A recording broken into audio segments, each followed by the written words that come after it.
വെടിക്കെട്ട് അപകടത്തിൽ നിന്ന് പ്രതീഷ് രക്ഷപ്പെട്ടത് തലനാരിഴയ്ക്ക് 50 മീറ്റർ അകലെ പാടികയറ്റുന്നതിനിടെയാണ് ഘോര ശബ്ദം കേട്ട പുന്നേർകുളം സ്വദേശിയായ 38 വയസ്സുള്ള കാളിയത്തിൽ പ്രതീഷ് പൊതുജീവിതത്തിലേക്ക് ഓടി രക്ഷപ്പെട്ടത്.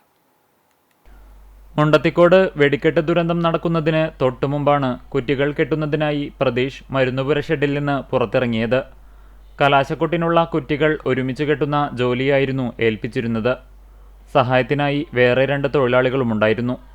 ശബ്ദവും തീക്കുണ്ടവും കണ്ടതോടെ ഒരു നിമിഷം പോലും പകച്ചു നിൽക്കാതെ എതിർദിശയിലേക്ക് ഓടുകയായിരുന്നു. ഇതിനിടെ പാടത്തെ കുഴിയിൽ വീണ് കാലുപൊട്ടി. വീണ്ടും എഴുന്നേറ്റോടുമ്പോഴും പുറകിൽ നിന്ന് വലിയ ശബ്ദങ്ങൾ കേൾക്കുന്നുണ്ടായിരുന്നു. ഒടുവിൽ ഓടിക്കിതച്ച് ആദ്യം കണ്ട വീട്ടിൽ കയറി വെള്ളം കുടിച്ചു. ഓട്ടത്തിനിടെ കയറിയ വസ്ത്രം മാറ്റി നൽകിയതും ആ വീട്ടുകാരാണ്.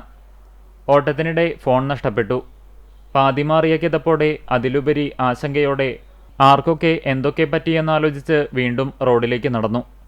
ഓടിയും നടന്നും 4 കിലോമീറ്റർ ദൂരം താണ്ടി പിന്നീട് ഓട്ടോ വിളിച്ച് സ്വന്തം നാടായ പുന്നയൂർകുളം ആൽത്തറയിലേക്ക് എത്തുകയായിരുന്നു.